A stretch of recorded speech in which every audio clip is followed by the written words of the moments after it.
E aí, galera, pense, estamos aqui para isso, numa distribuição Sebos do Igor. Eu sou Igor Fernandes, eu sou um artista de teatro, mas que assim como você, ama os quadrinhos. Então se você caiu aqui de paraquedas, chegou aqui agora nesse canal, é sobre quadrinhos, é sobre o universo dos super-heróis, mangás e afins. Então se você gosta desses conteúdos, deixa teu like, se inscreve e vambora para esse desafio tão difícil que o meu amigo Little Tom, meu amigo Everton, né, Veras, ilustrador e gibituber daqui de Fortaleza, no seu canal Little Tom, vou deixar até o link na descrição do vídeo, do vídeo de desafio dele, que foi de um top 10 dos melhores desenhistas, que no caso o desafio dele seria do meu top 10 de melhores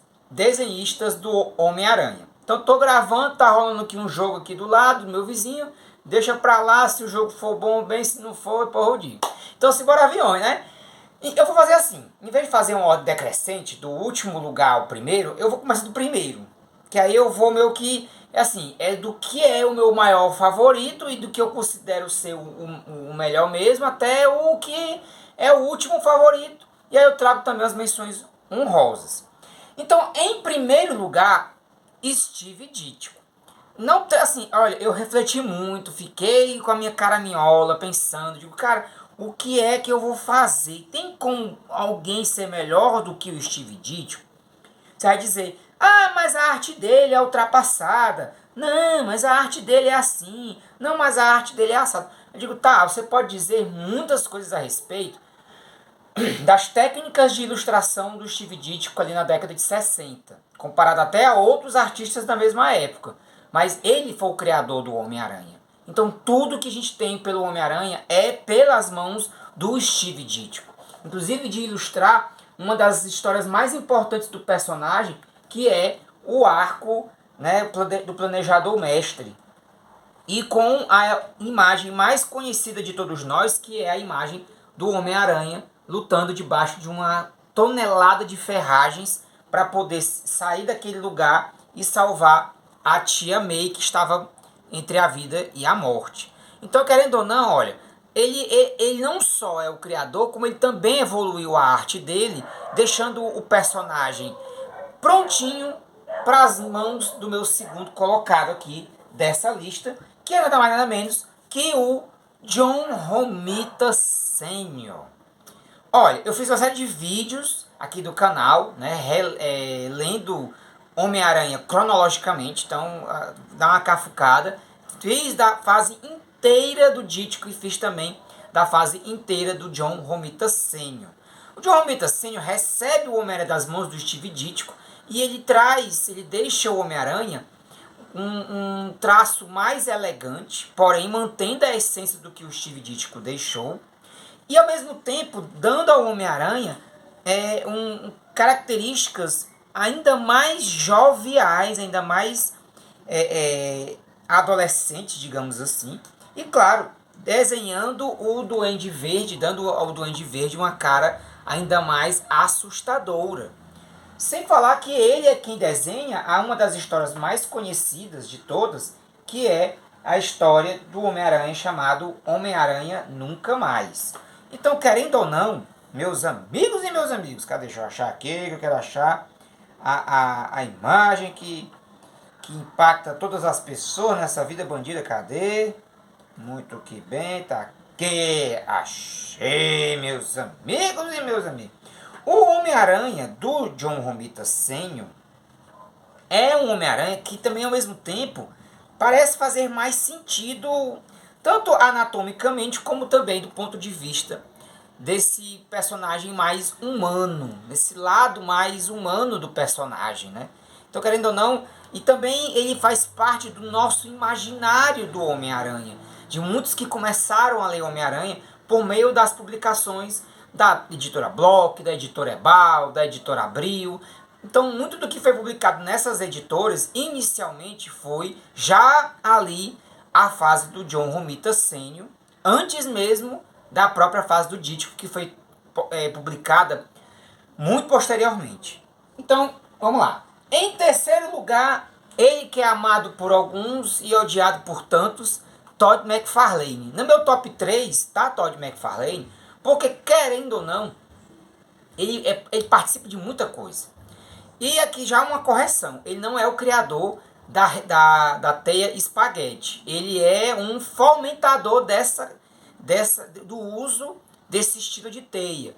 Porque na verdade o criador é um outro artista que infelizmente agora eu vou ficar devendo, mas tem uma live do canal Mundo Gonzo, onde ele faz uma live especial sobre a passagem do Todd pelo Homem-Aranha, e lá ele menciona o artista criador da teia espaguete. Porém, mesmo o Todd não sendo o criador, ele é aquele que mais difunde e usa esse artifício. E trapaceando na anatomia, sendo proposital ou não, e muitas vezes é proposital mesmo, ele vai para o lado mais aranha do personagem. Enquanto que o seu predecessor vai para um lado mais humano, ele vai para um lado mais aracnídeo. E também ao mesmo tempo trazendo aspectos mais sombrios para o personagem, casando ali com a demanda que existia naquele início dos anos 90. Dando um Homem-Aranha mais sanguinário, histórias mais agressivas, mais dinâmicas, com layouts de tirar o fôlego. Querendo ou não, Todd McFarlane sabia como, né, sendo um design, sendo um cara dos designs, um profissional dessa área, ele sabe a importância de um bom layout. Por isso que o Todd McFarlane acaba sendo esse cara do meu terceiro lugar, e foi um dos que mais me marcou como leitor. Mas aqui, no meu quarto lugar, eu não posso escapar de trazer, perdão, Ross Andru. Ross Andru, que usa de um artifício que eu gosto muito, que é a técnica do De Luca, né, que é o efeito De Luca. Que não é o efeito do apresentador De Luca, não, mas é de um ilustrador que desenvolveu uma técnica de movimento que você vai ver o personagem, entre aspas, se repetindo na página, justamente para trazer esse efeito de muita agilidade, de muito movimento. E ao mesmo tempo, o estilo do Rosandro é muito elegante e muito marcante para a época, dando ao Homem-Aranha um estilo mais, né, um jeitão mais esguio, porém com uma sensação mais ágil, mais desenvolvido do personagem. Ele, inclusive, é o artista convidado para o primeiro crossover entre super-heróis da Marvel, que é Superman vs Spider-Man, The Battle of the Century. Pensa no meu inglês, tá errado, mas eu tentei. De um modo que a gente aqui tá na expectativa de que a Panini publique o Omnibus da Marvel DC. Então, se você veio do futuro, volte aqui e me diga se a Panini publicou mesmo, viu? E, logicamente, eu fiz vídeo mostrando essa edição aqui, fiz vídeo analisando, então não vou nem entrar muito nessa história, porque eu já falei muito dessa edição e do quanto que a arte do Ross Andru é uma arte extremamente elegante. Ele dá ao Homem-Aranha um jeitão meio bailarino, meio dançarino nas suas coreografias, nas histórias em que ele desenha. Vamos lá. Em quinto lugar, primeiro, segundo, terceiro, quarto. Em quinto lugar, Erik Larsen. O Erik Larsen, ele entra no meu quinto lugar porque é o seguinte: embora ele não mude o Homem-Aranha da forma como o Todd McFarlane mudou à sua época, ele aperfeiçoa, claro, inicialmente emulando o Todd, ele aperfeiçoa o estilo, dá ao próprio, ele consegue imprimir o seu próprio, e ao mesmo tempo ele é bem mais assertivo, bem mais, como é que eu posso dizer, ele consegue organizar bem melhor, né, o caos dos anos 90, dos layouts dos anos 90. Então você consegue compreender melhor a vibe do que está acontecendo no meio daquela bagunça das batalhas, das destruições, e enfim. E o Erik Larsen, ele só evolui no traço dele ali mesmo, naquela mesma época, né? Não é à toa que Savage Dragon, que é a obra original dele na Image, era uma das mais vendidas e é uma das também das minhas favoritas. Aí vamos lá. Em sexto lugar, Mark Bagley. Mark Bagley ou Mark Bagley, eu vi até no vídeo do Little Tom, ele tendo uma pronúncia mais bonita do que a minha, né? Mas eu vou chamar Mark Bagley porque foi assim que eu comecei, que eu me acostumei. Mas eu sei, viu, gente? Eu sei que tá errado. Eu sei que a pronúncia tá errada. Mas enfim, me deixa eu dizer o errado aqui. Mark Bagley, ele é aquele que, quando ele chega nas revistas do Homem-Aranha, ele chega com histórias muito marcantes, né? A revelação de quem são os verdadeiros pais, de quem são realmente os por trás. Os pais do Homem-Aranha, que voltam como espiões, mas que se revelam ser outra coisa, e não necessariamente os pais do Homem-Aranha. Ele chega já começando a redenção do Venom, mas quando ele chega em Carnificina Total, aí, meus amigos e meus amigos, aí não tem pra ninguém. A gente passa a conhecer um estilo muito rebuscado do Homem-Aranha. Ele consegue imprimir o lado aranha do personagem com uma anatomia muito boa. Ao mesmo tempo, ele consegue aperfeiçoar personagens como Venom, deixando ele ainda mais assustador e dando um dinamismo das páginas. Olha isso aqui, olha isso aqui. Ele é um Homem-Aranha definitivo de uma geração. Eu consigo ver o Mark Bagley, o Homem-Aranha do Mark Bagley, e me lembrar da animação dos anos 90, que eu assistia na TV aberta, e ficar impressionado. Ao mesmo tempo você vê que o estilo do personagem adulto também é muito característico, muito marcante para quem estava ali lendo naquela época, né? Então, vamos lá, né? Primeiro, segundo, terceiro, quarto, quinto, sexto. Em sétimo lugar, eu vou colocar aqui o seguinte. Eu vou até, peraí, deixa eu pegar aqui direitinho. Pronto. Ele não desenhou fases do Homem-Aranha muito longas. Mas em sétimo lugar, eu queria colocar o Tim Sale. Porque essa graphic novel aqui, o Homem-Aranha Azul, ela bate pesadíssimo na nostalgia de quem, na sua infância, leu a fase do John Romita pelas editoras, respectivamente, Ebal, Block e Abril. E o estilo do Tim Sale aqui é muito respeitoso, que ele vai trazer toda a vibe John Romita Sênior, com muito respeito, com muito carinho, com muita delicadeza, com muito charme. E claro, é característico o estilo dele, porque, assim, é inconfundível a vibe do Tim Sale como desenhista do Homem-Aranha, tá? Pra mim, ele mesmo ganhando um run completo, ele ele entra nesse meu hall de melhores desenhistas do personagem. Em sexto lugar, em sétimo, em oitavo lugar, eu vou aqui para um cara que, assim, alguns não gostam, porque não veem coisas, não vê nada demais nele. Pra mim, foi a primeira versão de desenho em quadrinho que eu vi do Homem-Aranha, porque foi a primeira revista que eu li do Homem-Aranha, foi desse desenhista, que é o Sal Buscema. O Sal Buscema não é aquela coisa, ele não chega a ser melhor do que o John Buscema para muita gente, mas ele não deixa de ser, até para te aproximar um pouco mais essa imagem aqui, porque é muito característico as expressões faciais do Sal Buscema, denotam um ar muito adulto para os personagens, um lado sombrio e ao mesmo tempo muito nostálgico para quem acompanhou aquela época. Você vai ter ele retratando muito bem os embates e as rivalidades do Homem-Aranha com os seus respectivos arqui-inimigos. Em exemplo, o próprio Harry. O Harry dele, né, é muito bom, assim. Ele chega a ser até melhor do que o próprio Norman. Deixa eu tirar aqui esse reflexo. Pronto. Ele chega a ser até melhor do que o Norman por conta desse ar mais assustador que ele dá ao Harry, ao Abutre, ao Electro, a todos esses personagens que a gente conhece até então. Então você acaba tendo esse impacto incrível da arte do Sal Buscema.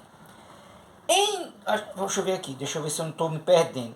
Primeiro, segundo, terceiro, quarto, quinto, sexto, sétimo, oitavo. Em nono lugar, o nosso querido Romitinha. Rapaz, o Romitinha não podia estar fora dessa lista. Eu só mostrei isso aqui e pronto. Dei na sua cara. Porque o John Romitinha, ele vai ganhando, ele começa rebolando o próprio pai. Mas depois, meu amigo, meus amigos e meus amigos, olha a outra lapada no seu espinhaço, da edição especial que ele fez da queda das Torres Gêmeas. Ele é um negócio, quando ele quer fazer a coisa acontecer, o Romitinho é um esculacho. Ele é um esculacho. Porém, meus amigos, claro, John Romitinha teve muitas de suas fases assim muito contundentes. Ele participou, ele sempre vai e volta pro Homem-Aranha por conta do impacto que ele dá à arte dele. As lutas dele são muito dinâmicas, muito bem elaboradas. A arte dele é muito bonita, ele dá o ar mais adulto pro personagem, mas ao mesmo tempo deixa ele bem jovial, bem ágil e dinâmico e interessante pra gente que gosta de ler Homem-Aranha em qualquer época.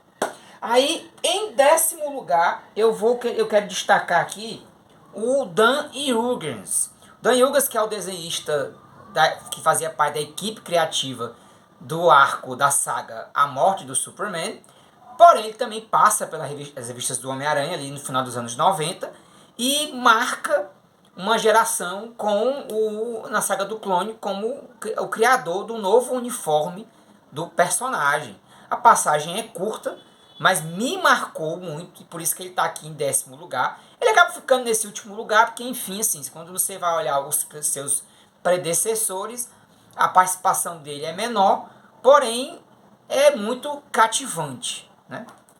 Eu queria dar algumas menções honrosas após esse meu top 10.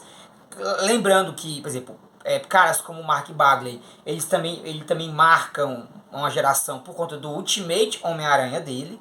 Você vai ter também, na saga do Clone, uma galera que é muito massa. Você vai ter caras como o Steve Butler.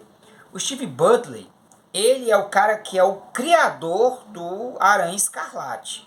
Então, querendo ou não, quando eu depois de mais velho e curtindo, entendendo a saga do Clone, todas as coisas boas como as coisas ruins, naquilo que se diz a respeito ao que é bom, eu queria saber quem é o cara responsável pela criação do Aranha Escarlate, que eu gosto para um caramba.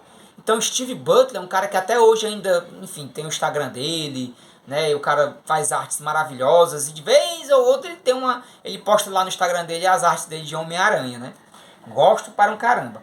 Outra menção honrosa é o Tom Lyle. Tom Lyle também estava ali nos anos 90, com Mark Bagley, com o próprio Steve Butler na saga do Clone, mas que tem também uma vibe muito impactante e muito arrojada do personagem e que não deixa passar batido por conta das suas imagens, que às vezes para alguns pode ser estranho, mas para outros tem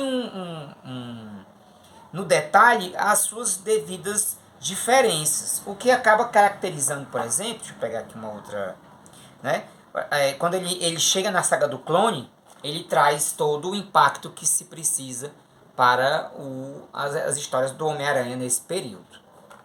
Então é isso. Assim, claro, tem muita gente, cara. Tem uma galera muito massa, assim, de desenhistas, assim, claro. O próprio John Buscema. John Buscema, ele ficou também meio que... Foi uma participação especial, muito bonita. Ele tem um estilo de desenhar o lagarto, né, que é o Kurt Connors, que eu gosto muito. Você vai ter também o próprio John Byrne, que é uma participação que ele faz nas revistas Marvel Teen Up, mas que também causa um impacto muito bonito. Eu acho muito bonito, eu até acho mais bonito o John Byrne nas Marvel Teen Ups do que o próprio John Byrne redesenhando o Homem-Aranha ali na sua versão de origem do Homem-Aranha, que é chamada, acho que é Homem-Aranha Ano 1, né, do John Byrne. Não é tão legal não, mas enfim, ele também consegue imprimir um lado bem bacana pro personagem. Então é isso, meus amigos. Essa foi meu top 10, né? Meu que assim, né, eu tentei fazer o máximo possível para que esse vídeo tivesse uma riqueza, trouxesse essa riqueza de desenhistas que me marcaram, né? Cada um à sua maneira, cada um eu dei dei tanto a sua devida importância histórica, como principalmente o quanto me marcou, né, em detrimento de qualquer coisa, de qualquer período histórico. É isso. Muito obrigado a você que veio até o final do vídeo. Fique com Deus e até a próxima. Tanana.